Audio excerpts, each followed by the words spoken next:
So,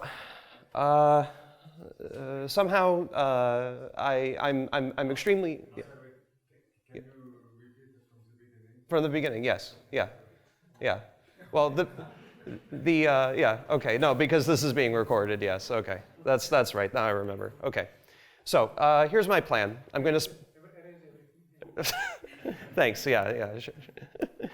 So here's the plan. I'm going to spend about 5 to 7 minutes explaining the result having to do with the Navier-Stokes equations. And then I'm going to relax, right? Because I'll have actually announced the theorem, and then I can go on and actually explain what the heck it means and what we're about. So with that started, this collaboration with Jacob Bedrosian and Sam Punchon-Smith, the work of which I'm going to talk about today, kind of originated in an interest to put on a mathematical footing some elements of the theory of hydrodynamic turbulence, which has been a object of intense study in a variety of communities for frankly, hundreds of years now.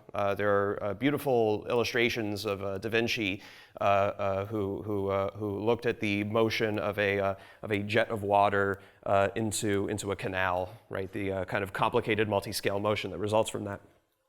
Here's another example of a turbulent fluid motion. This is a hard obstacle like a pillar underneath a pier or a support for a bridge in a moving river. These streamlines around the obstacle appear nice and smooth and laminar, but immediately behind the obstacle there results this a turbulent slug. Where there's a lot of kind of a fat tail of kinetic energy distributed across a variety of spatial scales. So this is a very sort of multi-scale phenomenon, and somehow even though somehow this macroscopic picture of the turbulent flow is realized practically every time that you run this experiment at this characteristic velocity of the fluid flow and this value of viscosity, right? Even though these sort of macroscopic characteristics are present and relatively unchanged, the individual motion or trajectory of this fluid velocity is incredibly unpredictable. Okay, so much so that it's seemingly random, and so. This is kind of a primordial motivation somehow for the development of our kind of technology of contemporary smooth ergodic theory, right? At a very early time. Of course, we're very bad at doing anything remotely like this. So somehow this is a very commonly used toy model of turbulence in the physics literature, especially when doing direct numerical simulation. But thankfully, many of the characteristics of turbulent fluid flow, for instance, the power spectral density of the distribution of kinetic energy across the multiscale, all of these tiny little eddies and vortices and so on inside the turbulent slug appear to be universal and independent of the kind of experimental realization, as long as this ratio, so-called Reynolds number, is high, right? And so it's okay to use toy models. This is a toy model that eschews the boundary. Boundaries are crucial to the formation of actual physical turbulence. But if you forget that, somehow, the 2D Navier-Stokes equations on the 2 torus work just as good for kind of describing that sort of interesting multi-scale behavior and other coarse characteristics of the turbulent flows. So this is the 2D Navier-Stokes equations. I'm going to assume that the initial condition supplemented to this equation is mean zero, right? So this is a mean zero flow. Otherwise, I could boost in the direction of the mean flow, and it doesn't change the physics. So on the left-hand side, partial with respect to time, it's an evolution equation. U dot grad U is the fluid advecting itself. Negative gradient pressure is a kind of a restorative force that keeps the fluid incompressible. It's enforcing this divergence-free condition. equals a viscosity term, nu Laplacian u. This dissipates. And when nu is very small, the dissipation is kind of extremely weak. It only really kicks in at extremely fine scales, right? And so it kind of opens up all of this room for the interesting multi-scale behavior of the turbulent fluid. And finally, some forcing. I've written down one choice of forcing. There are many choices of forcing, but I write this one down because this is what I can prove theorems about with my friends. This forcing term is white in time with some coefficients qk. K are the Fourier modes on the two torus, indexed by two-dimensional integer vectors. K perp over norm of k is to ensure that the vector fields comprising f, that the summation of vector fields comprising f are in fact divergence free. And here I've been a little maybe mysterious, but all I mean to say is that, like for the real Fourier series, it's a superposition of sines and cosines. Okay, either sine or cosine, sine k dot x or cos k dot x, where x is the two-dimensional vector of positions on the two torus. And so one of the kind of fundamental, probably my friend Jacob calls this the zeroth law of turbulence, right? One of the sort of fundamental predictions in this game is that turbulent flows are unbelievably sensitive with respect to initial conditions, right? And so this is kind of a primordial objective of the smooth ergodic theory, right? Which is to kind of explain the chaotic regimes of systems of physical origin somehow. And, well, can we do it? Unfortunately, as I'll kind of attempt to explain over the course of the next 40 minutes from now or whatever, it's really, really hard to do anything with the chaotic regimes of deterministic systems in kind of the level of generality that one would want for a variety of physical systems. Of course, we can do lots of things. But there are lots of things we can't do as well. It's very frustrating, especially in view of these kind of really complicated high-dimensional phenomena. It's extremely frustrating. But in the presence of noise, things get considerably more tractable. This is kind of the ideology that I like to push, and I'm happy to push in front of this audience if you'll let me. So here's a fact, right? That if I were to take the Navier-Stokes equations and force, in a non-trivial way, the sine and cosine modes associated to wave to the vectors 1, 0, 0, 1, and 1, 1, then the Lyapunov exponent lambda exists almost surely and with probability 1 for this system, where phi t is the stochastic flow of diffeomorphisms on my space of vector fields. Okay, this is a corollary of a work of Heyer and Mattingly.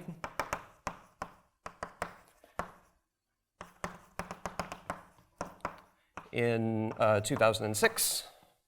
It's essentially proof of the unique existence of a stationary measure for the 2D Navier-Stokes equations under this hypothesis. And when, somehow, if you project to the dynamics on the span of the sine and cosine Fourier modes up to wave number n, let's say, this is a corollary of a paper of Mattingly and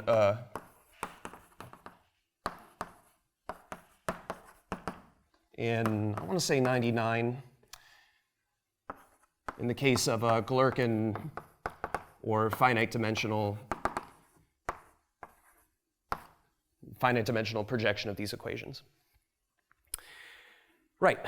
So the Lyapunov exponent, the asymptotic exponential rate at which trajectories of the Navier-Stokes equations diverge from each other, okay, converges with probability 1 and for typical initial velocities u naught.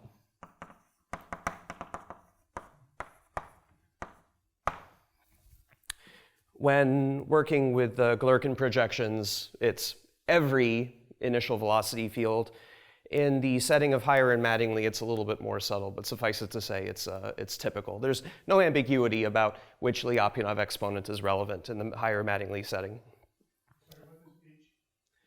H is, well, you have choices, right? H is any space with respect to which the 2D Navier-Stokes equations are well posed. H, for example, could be the span of the sine and cosine modes to wave number n.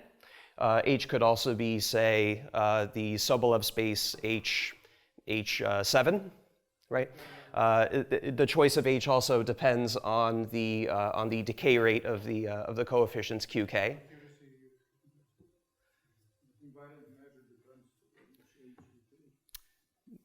In some sense, yes. In some sense, no. There's if you do well-posedness theory in H2, let's say, right, but your QKs vanish after some finite number of Ks, then the stationary measure actually lives in HS for all S, right? So it's actually kind of self-consistent somehow. There's lambda also does not depend on the Sobolev space you choose. This fact is a little bit more subtle, but the fact that it doesn't depend on the norm is well, actually, so it's a corollary of a theorem of Cecilia Gonzalez-Stockman and Anthony Quass from a couple of years ago. But I also wrote a paper on this very recently. Anyway, I wanted to focus today on the Galerkin projections, but you don't have to worry about the norm. Are actually close to the, well, it depends on the value of nu. It depends on the value of nu.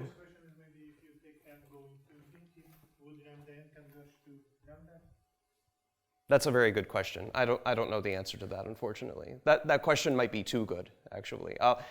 Ask me after. Ask me after. Yeah. No, that's a very good question. Yeah. So anyway, as I might have hinted, wow, I'm glad I started with this because I'm not going to finish my talk. That's great. Right. So, as I might have hinted already, I don't know how to estimate the Lyapunov exponents of the Navier-Stokes equations themselves, but I do know something about estimating Lyapunov exponents for the Galerkin projection, right? What I would like to suggest is that there might be some way of bridging between the two, but it certainly doesn't follow from the result I'm about to say, unfortunately. That seems to be open. But here's what we can do, is to say that let n be fixed and sufficiently large.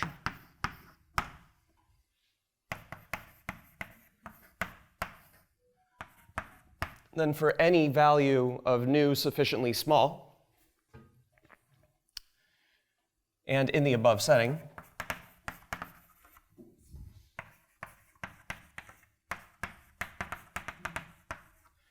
right.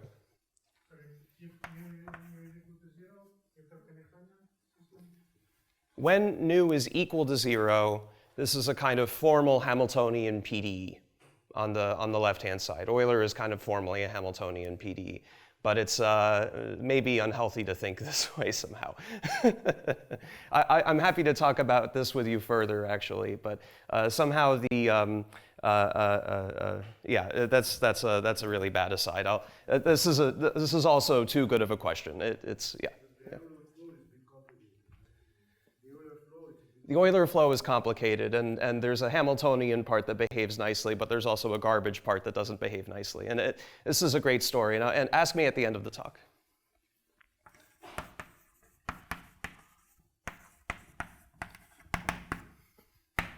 So, When the Galerkin truncation is sufficiently large, n greater than or equal to 400 or something. Maybe, do you consider this system here on the left-hand side? Yes, yes, but I'm projecting to the span of these Fourier modes. You make some assumptions on QK or is it No, in that setting, I force 1, 0, 0, 1, and 1, 1 in the sine and the cosine modes. but does it imply that all others are not forced? The others could be forced, but maybe the others could be forced, but I don't have to assume that. It might be nice to assume, just for the sake of well-posedness and nothing too crazy, that I have. Actually, no, it's Galerkin. I can do whatever I want. The other QKs could be anything. This is the minimal assumption. This is minimal assumption somehow. I could choose other QKs. I don't have to force these, but this is just, it's easy to say, these.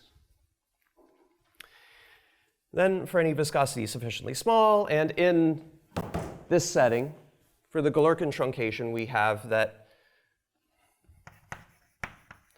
the Lyapunov exponent is strictly positive. Okay, in fact, we have a tiny bit more, that with the value n fixed, the Lyapunov exponent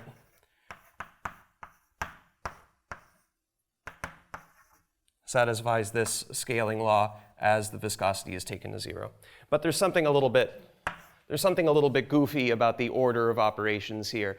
Ordinarily, to study turbulent flow, you take the dimension of the Galerkin truncation to infinity, and at the same time, you take viscosity to 0 somehow, in a way that sort of well resolves the finest scales, non-trivial scales present in the system. Something like n should grow like n to the nu to the negative 1/2. But unfortunately, we're not able to do this. We're not able to do this. Instead, what we are able to say is that at a fixed Galerkin truncation, and when we take nu sufficiently small, we get a positive Lyapunov exponent. Right, okay. That was the first quote-unquote 10 minutes of the talk, so we're very good. Great. Sorry, but if you take a Galerkin approximation, what happens if nu is equal to 0? What happens if this is also too good of a question. Somehow there are aliasing errors when you resolve the finest scales in Navier-Stokes, right? The small scale dynamics just doesn't look right. You get these things called tigers. It's very strange. But again, this question is too good. So this one is kind of not a bound on the Lyapunov exponent? This is kind of this is kind of a lower bound. This is kind of a lower bound, but it's not a very good one. It's not a very good one. Well, one expects that as nu goes to 0, lambda should go to infinity. In the scaling that I wrote down there, you expect that lambda goes to infinity. And actually, Rowell has a prediction for the rates at which lambda should go to infinity. This is far weaker than that, but it's something we can say, right?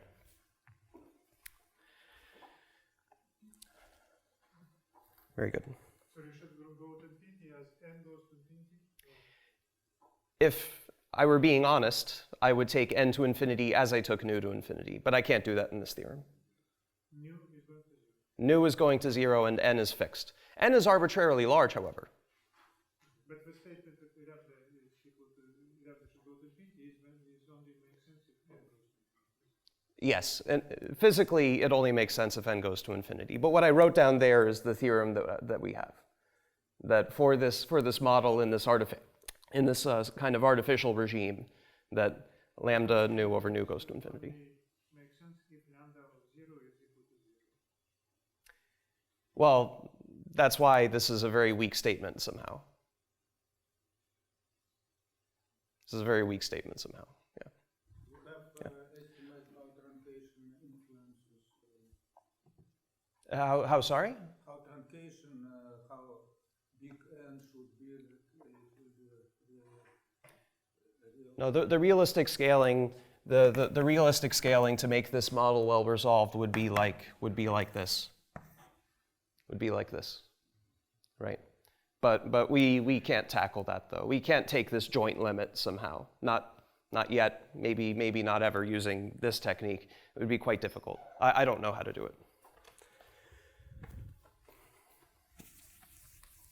Very good. Okay.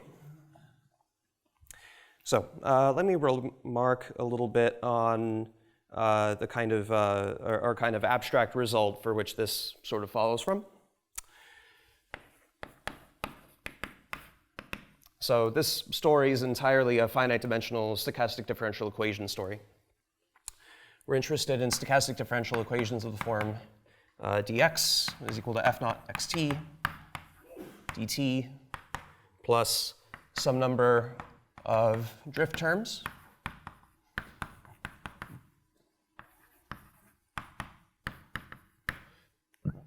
We're going to treat this as a stochastic differential equation on some Rn.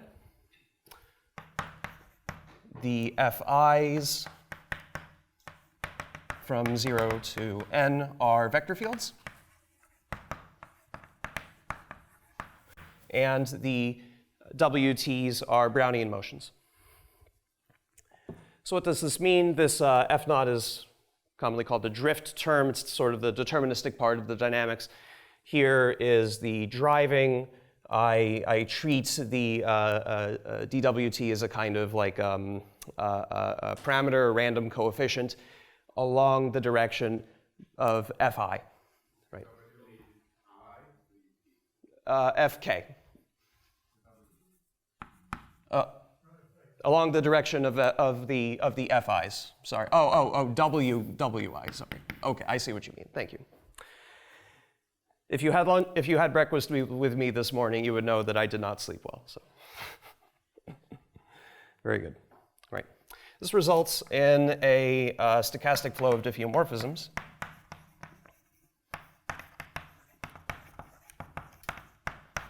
Phi t. This is for each noise realization a mapping phi t. Okay. A diffeomorphism or a flow of diffeomorphisms taking Rn into itself with a property that the law of the time t solution of this system is given by the law of phi t evaluated at the initial condition x naught. Treating this as a kind of initial value problem. Okay. On its own, the trajectories of the stochastic differential equation give rise to some Markov process, but I can sort of unify all of the initial data into this object, the stochastic flow of diffeomorphisms, by some kind of classical procedure, the details of which I'm definitely not going to talk about.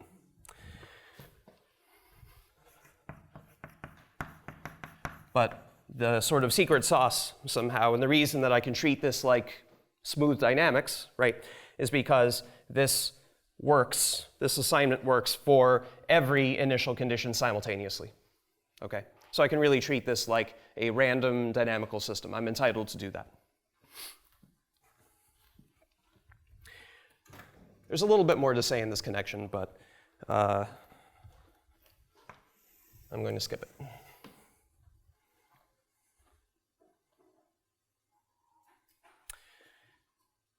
So, very relevant in the game of stochastic differential equations are these so-called bracket spanning conditions.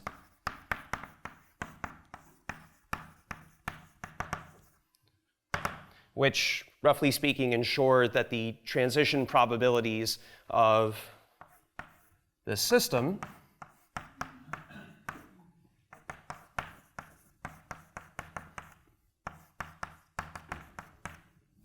are absolutely continuous with respect to Lebesgue measure.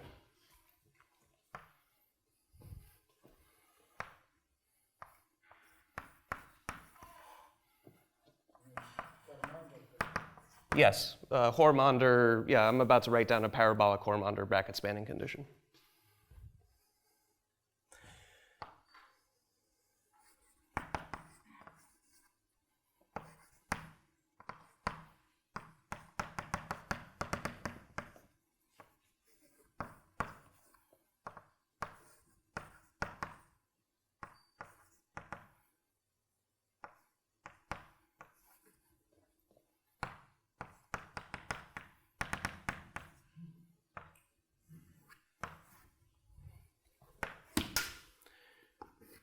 relevant in this game is the Lie algebra generated by this collection of vector fields, the vector fields along which I force, and the pairings under the Lie bracket of the drift or deterministic part paired with the random parts.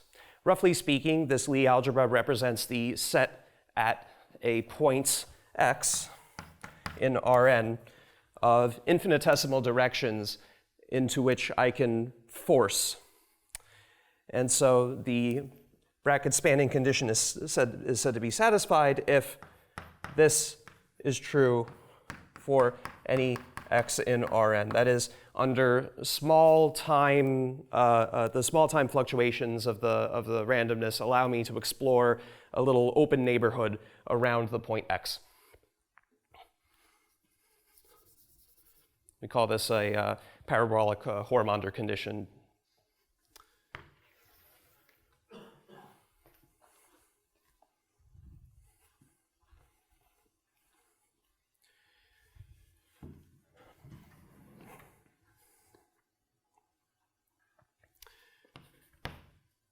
And so a kind of a corollary of this very beautiful theorem is that when stationary measures exist,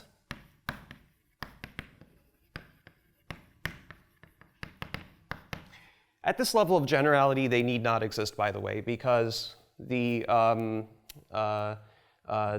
dynamics is on a non-compact space. So there's something to do with asymptotic tightness of the Krylov-Bogoliubov argument, right? You could have drift off to infinity. This is maybe not so good for the existence of stationary measures, but there are checkable conditions for ruling that out somehow. This is not black magic's method of Lyapunov functions, or Lyapunov-Foster drift condition, if you like. But at least when stationary measures do exist, sorry? Well, when I only ever work with stationary probabilities. Thank you. When stationary probability measures exist and the bracket condition holds,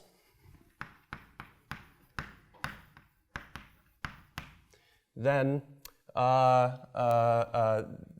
they're automatically absolutely continuous.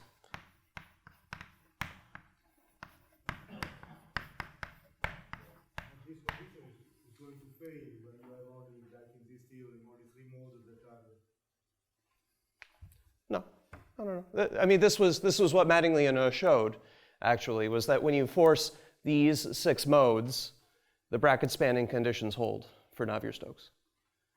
They prove this. It's a very deeply hypoelliptic problem, right?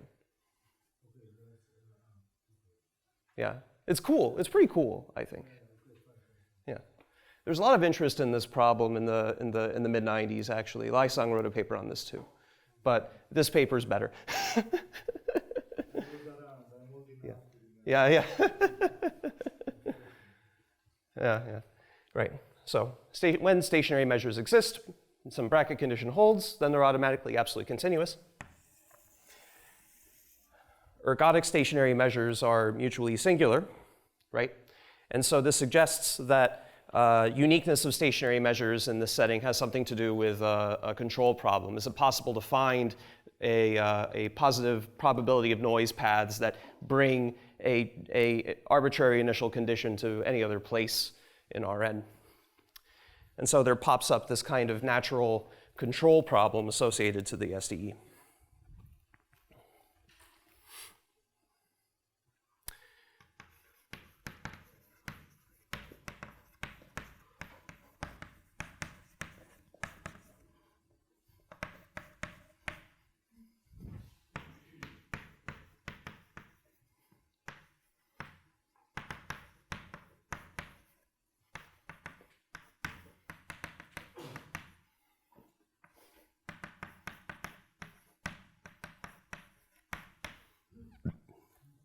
So uniqueness is somehow related to this kind of control problem.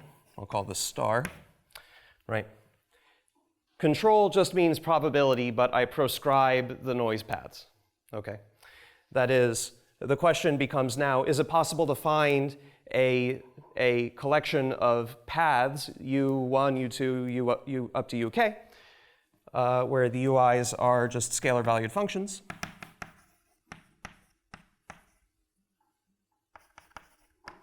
Where the ui's are just scalar valued functions collectively activating or deactivating the directions fi, it is possible to find a reasonable control path so that I can steer my trajectory of this ODEY from any one place to any other place in the domain.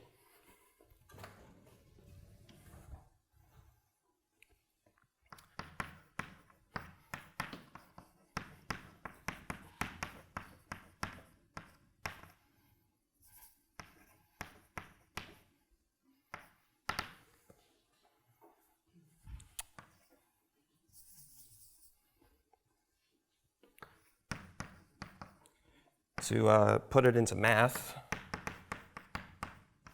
the support of the time t transition probability is exactly the, I think maybe I need to take a closure, I'm not totally sure. It's the set of time t solutions to this ODE star such that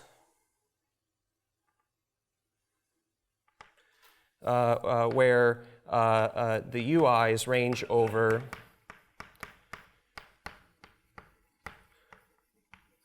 all piecewise continuous paths. All piecewise constant paths with y of 0 equals x. So, if this control problem can be solved in the sense that I can control from any one point in Rn to any other point in Rn, uniqueness of stationary measures follows. Okay? Wow, that's interesting. I promise my native language is English. Okay. So, I'm going to refer to bracket spanning as just brackets. I'm going to refer to this control problem as control. Okay? Please. I thought that you had some, there is no issue of probability in the sense that you could associate it to each path, a path that goes wherever you want, but maybe they are zero measure. Maybe they are very small measure, but Wiener measure on Brownian motion is locally positive. You can play these games, yeah. This is the point, right? This is somehow the point, yeah. Very good. So, we have these conditions, and don't be intimidated by them. They're actually quite checkable. In stark contrast with the setting of deterministic dynamics, conditions for existence and uniqueness of stationary measures for stochastic differential equations are often checkable. It's not often easy, but it can be done, okay? A corollary of all of this is that when you have brackets, is that when there is a unique stationary measure, probability measure, then there exists a deterministic constant lambda, which is the asymptotic exponential growth rate of Jacobians initiated at every initial condition with probability 1.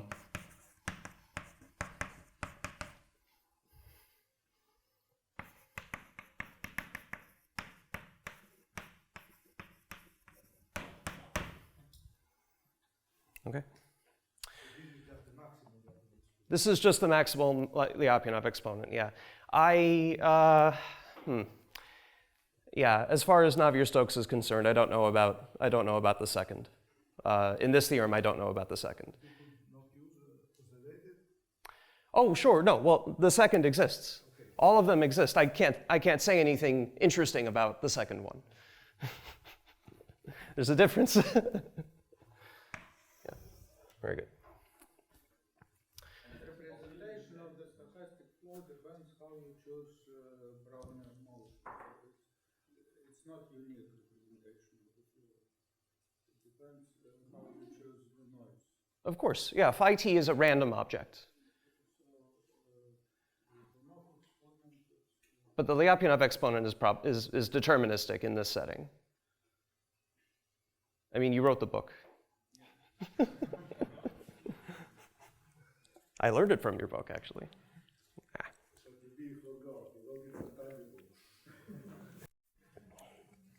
That's true. By the way, I love your book, Yuri. It's one of my favorites. I'll teach it to you sometime. No, I'm sorry. I'm making a joke. You know more about random dynamics than you've probably forgotten more about random dynamics than I ever knew. So it's yeah. So somehow in the game of estimating Lyapunov exponents of random systems, there's a very natural kind of dynamical object to consider, which is the process on tangent directions. Okay. Well, this makes a lot of sense. If you're tracking Jacobians, right, the amount of growth that a tangent direction experiences is very relevant somehow. And so it makes sense to track this. I'll often write WT for the time t Jacobian applied to an initial vector W naught, resulting in a Markov process xtwt on the tangent space trn. It's just Rn times Rn. Equally relevant because the Lyapunov exponent doesn't care about the initial amplitude of the vector, right? It makes a lot of sense to projectivize this process and consider instead this process I'll call Vt, which is just the normalization, which is a Markov process on the unit sphere bundle of Rn, or if you like, Rn times Sn minus 1. It is a fact that this projective process, well, it's not really projective, I just normalized. I guess I could projectivize. Well, anyway, it's a fact that Vt satisfies its own stochastic differential equation.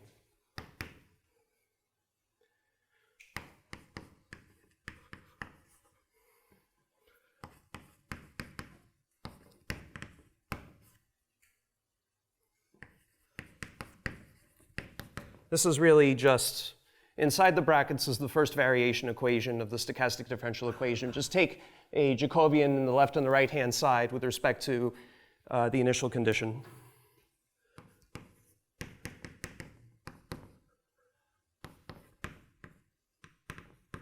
Right, this is dxt, sorry.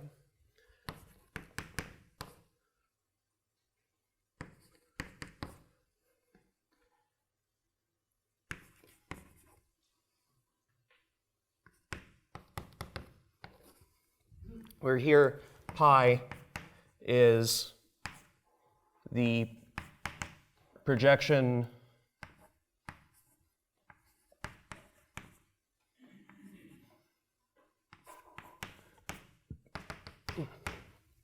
the orthogonal projection onto the the projection onto the orthogonal complement of the space spanned by V, or if you like, the projection onto the tangent space of the sphere at the point V, at the projective point V.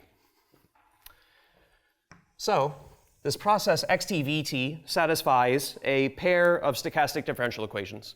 Okay? Everything I just said about brackets, control, applies equally well to this projective stochastic diffusion.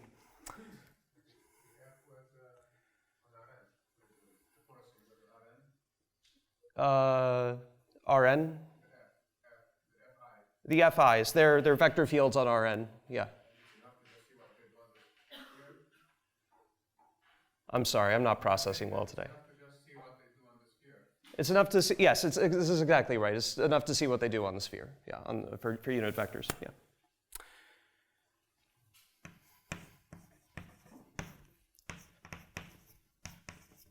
Our theorem joint with Jacob Bedrosian and Sam Punchon-Smith. Y'all should meet, by the way. They're great guys. I like them. Pertains to diffusions on Rn, although there's a bit of flexibility here. This is just one sample setting.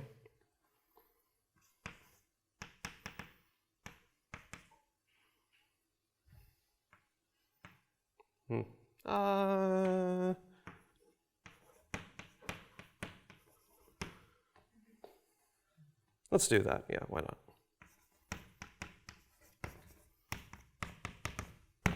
Okay. Well, here's an example diffusion with a constant in front of the noise term and a constant in front of a linear term A. A here is a strictly positive definite matrix. Is held fixed. F naught is some reasonable vector field. Yeah, let's make it divergence free.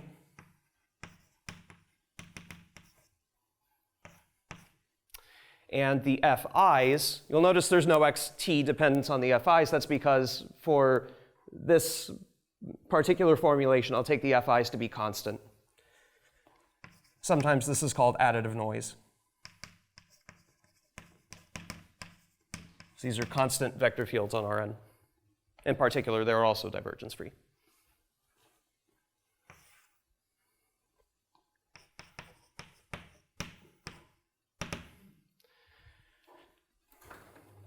Whoops. I can do this. Okay. Then, one of the following holds.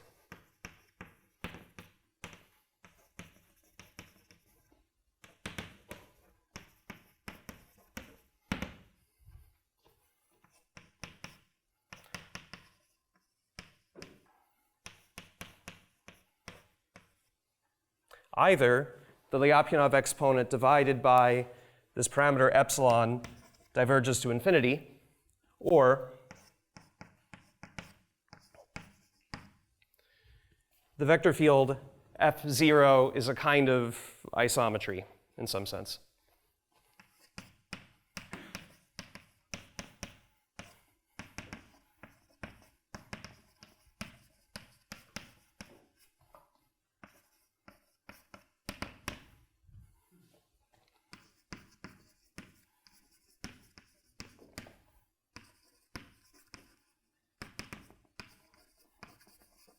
With respect to a measurable Riemannian metric on Rn. Oof.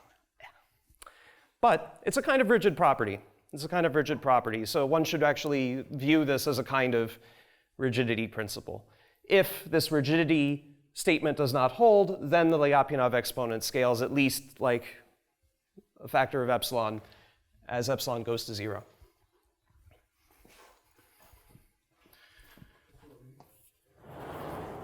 Sorry? I don't understand. An isometry means that really, an isometry of just contractions, you know. I mean, there is no positive difference. An isometry. Well, F naught is divergence free. Oh, sorry. Yes, yeah, that's important, yes.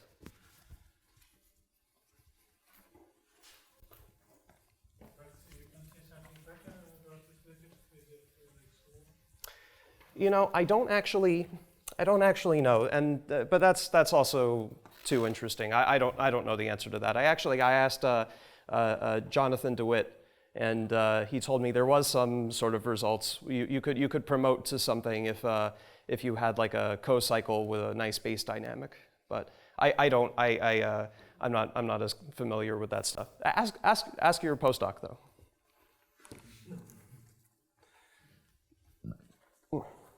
Very good. Okay, great.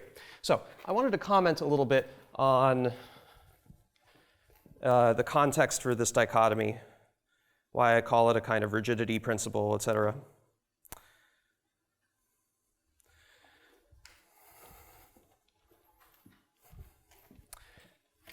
some relevant prior work on systems of this kind. Well, of course, there's Furstenberg, let's say 68. The very famous, thank you, the very famous paper, Non-Commuting Random Products, where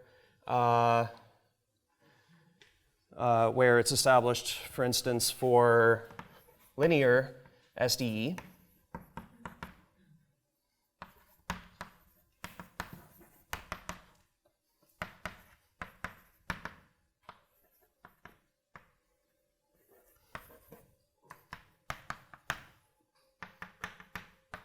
where it's established for linear SDE, more or less. If you generously read Furstenberg, you get something like this, that the Lyapunov exponent, that is the asymptotic rate of growth of solutions WT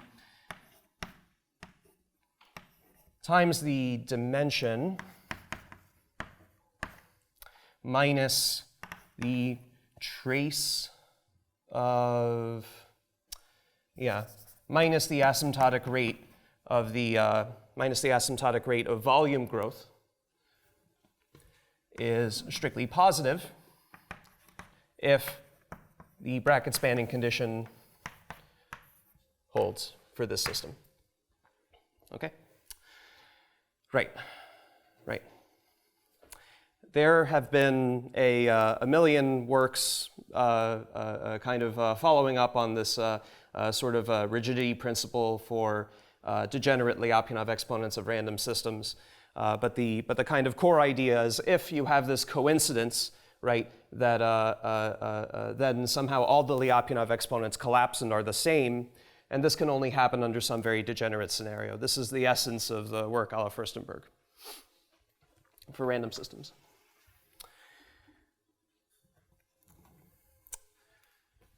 This, as pertains to this kind of dichotomy, is actually kind of an interesting story. This is probably the last thing I'm going to say, is that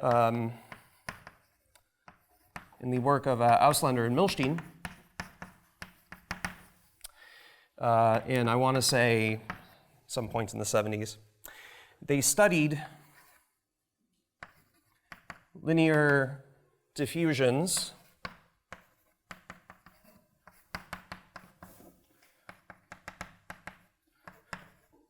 subjected to small noise.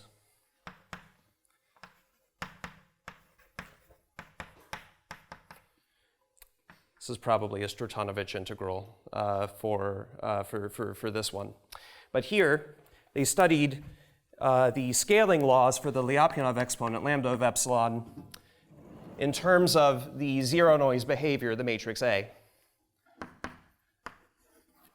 When A is a pure rotation, when A is the generator of a pure rotation, the Lyapunov exponent scales like epsilon squared.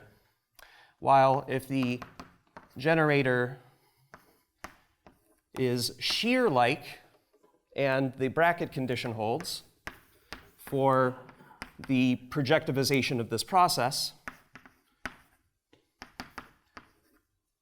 you get a scaling like epsilon to the 2/3, a fractional power of epsilon. Somehow the noise creates transversal shears in the stochastic diffusion, and transversal shears are a classical mechanism for the production of expansion. Just look at the cat map. The cat map is a composition of a vertical shear and a horizontal shear.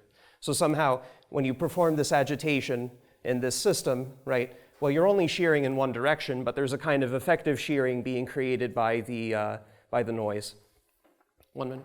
Very good. Okay.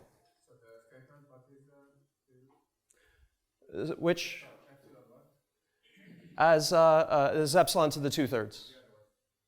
This is, it scales like epsilon squared, right? So in this case, the zero noise dynamics is an isometry, right? So somehow there's no shearing to agitate, right? Now, in the setting of the Navier-Stokes equations, the shearing is, I keep doing that. The shearing is the result of shearing between energy hypersurfaces. So for the Navier-Stokes equations, these energy shells are preserved. This is the set of velocity fields with fixed L2 norm.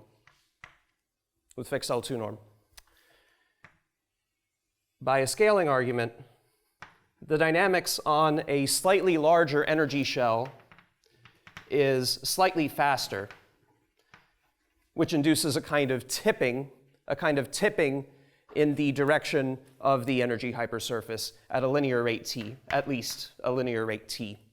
And this is used to rule out this isometry possibility. Okay, that's the signal. Thank you.